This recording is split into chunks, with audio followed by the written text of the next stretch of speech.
Hi friends, Vegan Witch here, and I'm here for your monthly full moon check-in. What does the buck moon mean for us this lunar season? Stick around.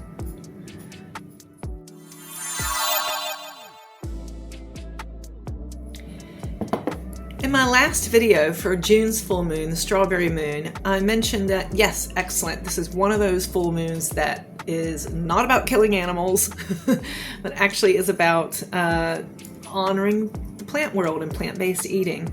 Excellent. Okay.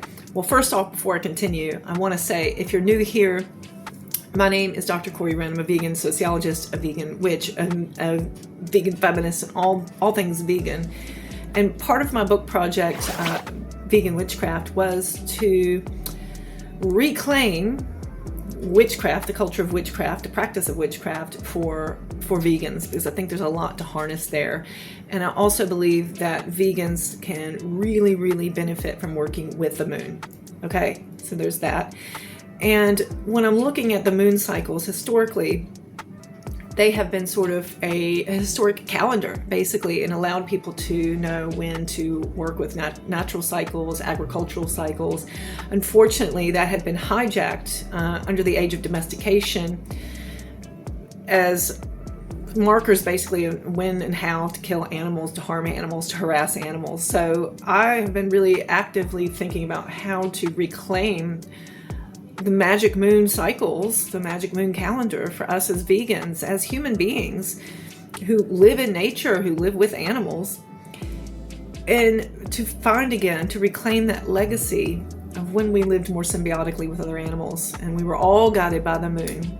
I have more information on this on the channel, in the book, and a video on working with the moon. But I want to clarify now that, okay, that's great. When we see plant-based ones like the strawberry moon, cool. But I'm also hesitant as a sociologist, a vegan sociologist, to appropriate cultural meanings that aren't really ours to take. So I am a white lady and I'm not Native American, and a lot of the moon cycle sort of monikers are pulled straight from Native American bodies of knowledge, ways of knowing, cultural practices. And this month is the buck moon, and I believe this is another situation where it's pulling from Indigenous epistemologies and cosmologies. So I'm going to talk about the buck moon just in a second here, but I just wanted to clarify that we also want to be cognizant of the history of these lunar associations and be thinking about how we might rework them as appropriate for our own cultures.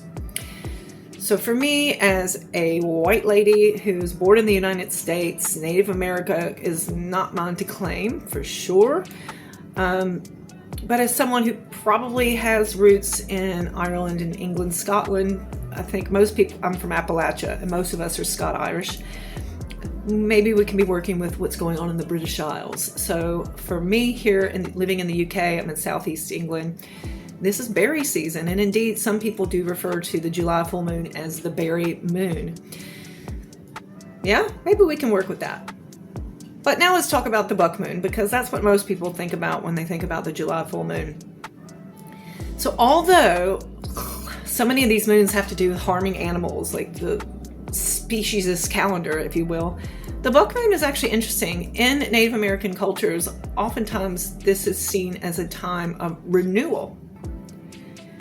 Okay, well, that's because this is a time when the buck, the male deer, their antlers start to regrow. And so this is a sort of a symbolic shedding of the old, coming into your strength, starting anew.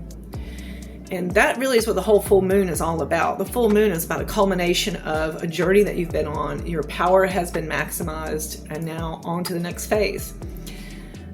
With bucks, when they're coming into this new cycle, this is also around their reproductive cycle, isn't it? They're growing and they're reproducing, and the antlers are part of the whole mating ritual and defending and all that kind of stuff. How can we then align with what we're learning from other animals and how that may inform where we are in our own life? One of the big things I'm asking for vegans who may be new to witchcraft is to think about how we can work with the moon to amplify our projects, our identity, our decision making, our rituals, our practices. Where are you right now as we're sitting in the end of July? If you're in the Northern Hemisphere, we're moving into the later half of the summer. Summertime for witches is a time of culminated activity, heightened culminated activity. We're moving into Lunasa, which is our first harvest festival. So this full moon is doubly amplified, isn't it? It's about this culmination of the cycle, the buck that's going through the cycle, the summer that's going through this cycle, the moon that's going through this cycle. Where are you along that journey? What are you amplifying now as we're getting ready to release into the autumn season? A last point I want to make here, when we're working with animal symbolism as vegan witches, so if you're a witch and you're not vegan and you're watching this, we want to be very, very cognizant of appropriating non-human animal cultures and lives as well.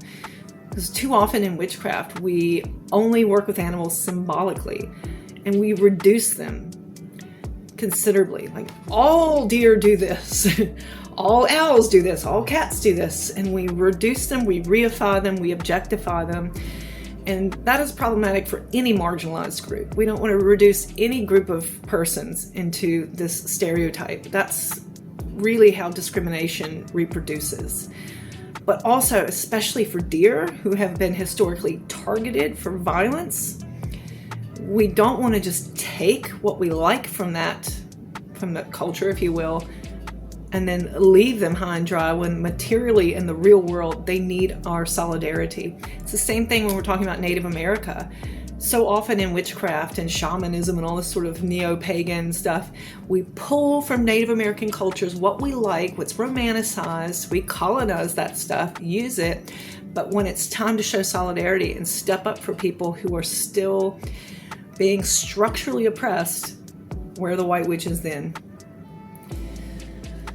So I think we need to apply that same practice with non-human animals as well. I think it's okay to be thinking about non-human animals in our practice and symbolically working with them, but we want to be mindful that they're individuals. They don't all fit into the stereotype. We want to resist stereotypical thinking. When we're talking about honoring non-human animals, that means actually honoring them. Stop eating them, stop killing them, stop harassing them. It's not sport to shoot at them. Step up for them when you need to be a voice for them. So that's our July moon. Maybe that's too much. Maybe you want to go to the berry moon, whichever. Let me know what you think. If you want to learn more about the moon espates and how we can veganize them, I have a whole playlist of veganizing the moon, and I have plenty more here on the theory of vegan witchcraft. And if you want to go deeper and you want to do some actual ritual work, check out my Patreon account. And until then, keep it witchy.